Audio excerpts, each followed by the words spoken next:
Selamat malam, salam sejahtera. Terima kasih karena bersama dengan saya di Nazilin Unity Channel. Yang ini paling luar biasa.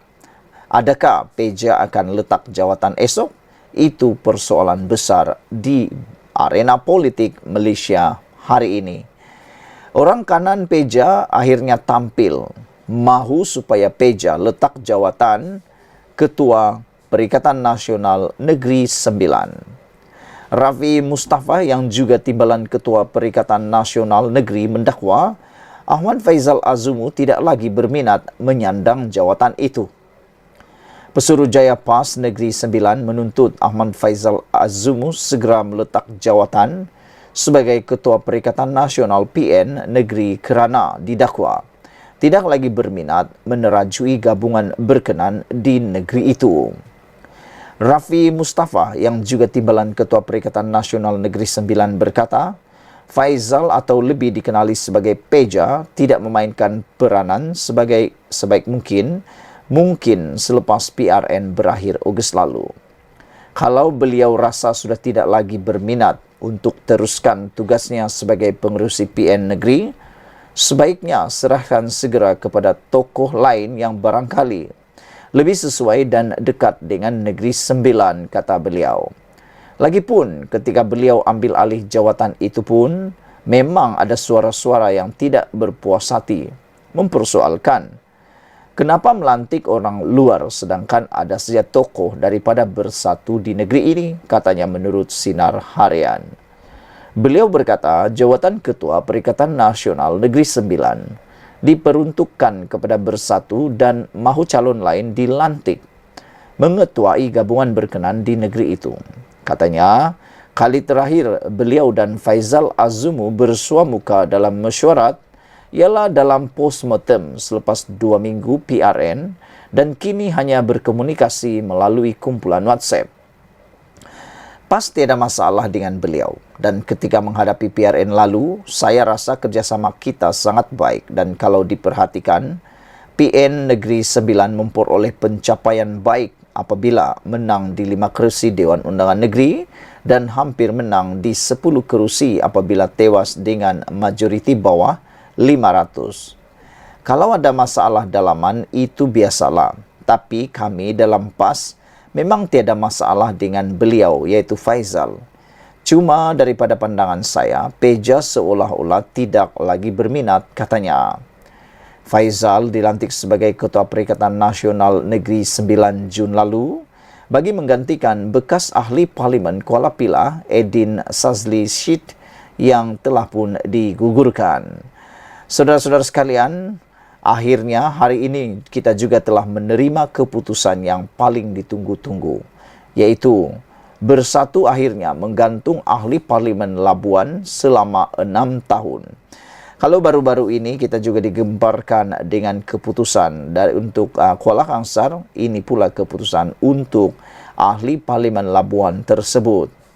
Bersatu menggantung keahlian ahli Parlimen Labuan Suhaili Abdul Rahman selama 6 tahun kerana menyokong Perdana Menteri Anwar Ibrahim. Setiausaha Agung Hamzah Zainuddin berkata, keputusan itu dibuat Jawatan Kuasa Lembaga Disiplin Bersatu yang bersidang hari ini. Setelah diteliti dengan seharusnya segala bukti, dokumentasi, keseriusan kesalahan, implikasi serta impak kepada parti dan juga kenyataan media daripada Suhaili bertarikh 30 Oktober, Jawatan Kuasa Lembaga Disiplin mendapati beliau bersalah dan telah pun diberikan hukuman selama 6 tahun digantung. Sekian dulu untuk kali ini. Jangan lupa tinggalkan komen Anda, tekan butang subscribe. Kita jumpa lagi. Bye-bye. Selamat malam, salam sejahtera. Terima kasih karena bersama dengan saya di Nazilin Unity Channel. Mulanya Anwar Ibrahim dimalukan dengan biadab sekali. Tapi lihat, ini yang berlaku selepas beberapa jam dipermalukan secara biadab. Anwar Ibrahim tampil dengan perkataan yang paling luar biasa. Sebelum kita teruskan ulasan kali ini, jangan lupa tinggalkan komen Anda, tekan butang subscribe. Jarang-jarang sekali kita mendengar Datuk Seri Anwar Ibrahim, Perdana Menteri Malaysia, marah dan tak boleh tahan lagi. Kadang-kadang ramai pemerhati politik dan juga pengikut-pengikut politik Malaysia menganggap Datuk Seri Anwar Ibrahim sebagai seorang Perdana Menteri yang sangat tahan lasak, bahkan dianggap sebagai seorang yang mempunyai hati yang amat kental dan tidak pula cepat marah. Selain daripada itu, ada juga yang menggelar Anwar Ibrahim sebagai orang yang teramat sabar, sehingga kan ianya digelar sebagai tak langsung pandai belas dendam. Hari ini akhirnya Anwar Ibrahim tak tahan lagi. Dia kata, Perdana Menteri Anwar Ibrahim menganggap kenyataan Ketua Dewan Ulama PAS sebagai biadab. Apa nak jadi dengan Ketua Dewan Ulama PAS ini? Sehingga Anwar Ibrahim yang terkenal dengan kesabaran dan juga budi bicara beliau yang dianggap sebagai berbudi pekerti luar biasa ini, tak tahan lagi sehingga sanggup menyatakan bahawa kenyataan ketua ulama itu sebagai biadab, ketua ulama PAS sebagai biadab. Bayangkanlah, kalau anda dapat fikirkan apa yang dimaksudkan, anda pasti akan menjadi hairan. Anwar Ibrahim yang sangat penyabar, boleh pula menganggap kenyataan ketua Dewan Ulama PAS itu sebagai biadab. Dapat mengagak atau anda dapat meramalkan sehingga ke mana perkara itu berlaku. Perdana Menteri Anwar Ibrahim pagi tadi menyelar tindakan Ketua Dewan Ulama PAS Ahmad Yahya kerana mendakwa Putrajaya bersikap apologetik dalam pendirian terhadap perjuangan Palestin. Menggelar Ahmad sebagai biadab, Anwar menegaskan bahawa kerajaan sentiasa tidak berbelah bahagi atau teragak-agak dalam memberikan sokongan kepada Palestin. Hal itu katanya bertentangan dengan dakwaan Ahmad yang juga ahli Parlimen Pokok Senau, seperti yang disiarkan lidah rasmi PAS Haraka Daily semalam. Dalam gambar tersebut, itulah yang membuatkan Anwar Ibrahim marah. Dengan tajuk daripada Haraka Daily, Malaysia di bawah Anwar ragu-ragu sokong Palestin. Persoalan itu menjadi tanda tanya yang luar biasa. Namun yang paling membuatkan orang marah, termasuklah Anwar Ibrahim, ialah tindakan mereka menyiarkan gambar yang mana seakan-akan Anwar Ibrahim berada di hadapan bendera Israel. Inilah yang menimbulkan kemarahan kepada Anwar Ibrahim. Artikel itu disiarkan bersama gambar Anwar dengan imej bendera Israel diletakkan di belakangnya. Bagaimanapun, semakan Malaysia kini mendapati gambar itu telah ditukar. Kini hanya bendera Israel dan Palestin dipaparkan tanpa wajah Anwar dan Ahmad. Seluruh dunia tahu Malaysia bersatu menyokong perjuangan Palestin. Kami juga mengadakan mesyuarat setiap hari mengenai isu Palestin. Kami meminta OIC, Rusia dan China untuk membantu, kata Anwar Ibrahim. Tetapi Ahmad, iaitu Ketua Ulama PAS ini, boleh saja membuat kenyataan biadab dan kurang ajar, kata Anwar semasa sesi soal jawab Perdana Menteri di Dewan Rakyat pagi ini. Ahli Parlimen Tambun itu juga menegaskan dia tidak akan teragak-agak untuk mengambil tindakan tegas terhadap sesiapa sahaja yang mengulangi tuduhan sedemikian.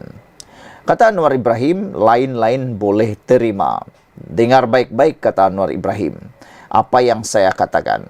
Supaya Ketua Ulama PAS tidak menggunakan harakah untuk mengaitkan saya dengan Israel lagi, kata beliau. Itu adalah kenyataan yang biadab, yang melanggar tata susila, fitnah yang menggunakan serban, dan saya bantah sekeras-kerasnya, kata Anwar. Kalau diulang lagi, saya akan ambil tindakan keras, katanya. Ada netizen dalam ruangan komen di Malaysia kini menulis, kata mereka, sudahlah, cukup-cukuplah Anwar Ibrahim hanya memberikan amaran demi amaran.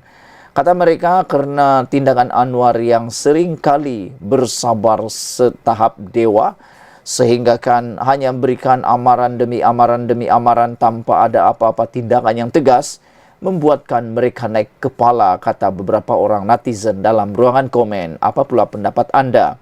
Adakah Anwar Ibrahim patut teruskan saja sikapnya untuk hanya terus memberi amaran, ataukah beliau sudah berubah untuk membuat tindakan yang lebih keras?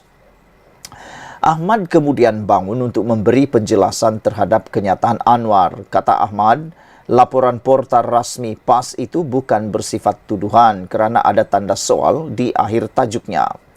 Itu kenyataan laporan itu diterbitkan adalah satu persoalan, bukan tuduhan. Katanya yang turut berterima kasih kepada Perdana Menteri kerana membaca haraka.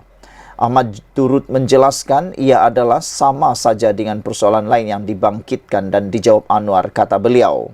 Anwar kemudian memberitahu dia marah kerana gambar yang digunakan dalam laporan tersebut turut memaparkan bendera Israel sebagai latar belakang. Itulah, ada orang yang mengaitkan perkara-perkara yang lalu. Mereka kata sudah cakap baru minta maaf, sudah buat baru minta maaf, kata mereka. Tapi kata Anwar Ibrahim, tak apa nak marah saya, nak kritik saya. Itu saya terima dengan baik. Tapi ini laporan disiarkan, jangan, kata Anwar Ibrahim. Dalam artikel berkenan, Ahmad mendakwa kerajaan bersikap apologetik dalam isu Palestin selepas diasak oleh pihak tertentu dan parti dalam kerajaan. Pemimpin PAS itu juga mendakwa kerajaan mula mengubah nadanya dalam isu Palestin untuk mengikut naratif yang ditetapkan oleh Israel serta Barat. PAS tak dapat terima hakikat, kata pegawai Anwar. Sementara itu, setiausaha politik Anwar, Muhammad Kamil Abdul Munin berkata, PAS tidak dapat menerima hakikatnya Anwar semakin ke hadapan dalam menangani konflik Palestin. Isu Palestin yang sepatutnya didukung bersama terus-menerus digunakan sebagai alat politik untuk mencipta persepsi negatif, kata beliau. Semakin kuat Perdana Menteri ke-10 bersuara dan bertindak, semakin kuat beliau ditekan kerana sukar bagi mereka menerima bahawa barangkali apa yang sedang diusahakan dalam isu ini gagal dilaksanakan oleh mantan Duta Khas Timur Tengah, langsung tenggelam, kata beliau. Paksinya adalah kebencian. Mana mungkin seorang kafir menurut kacamata politik, sebahagian mereka dilihat ke hadapan dalam hal ini, katanya menerusi ciapan di X. Walaupun tidak menyebut nama, difahamkan Kamil merujuk Presiden PAS Abdul Hadi Awang sebagai mantan Duta Khas ke Timur Tengah. Hadi dilantik sebagai Duta Khas bertaraf Menteri ke Timur Tengah pada 2 April 2020 oleh bekas Perdana Menteri Muhyiddin Yassin. Ketika itu, kerajaan ketika itu menegaskan ia bukan lantikan politik, sebaliknya dibuat berdasarkan kepada ketokohan dan kepimpinannya. Sekian dulu untuk kali ini. Jangan lupa tinggalkan komen Anda, tekan butang subscribe. Kita jumpa lagi. Bye-bye.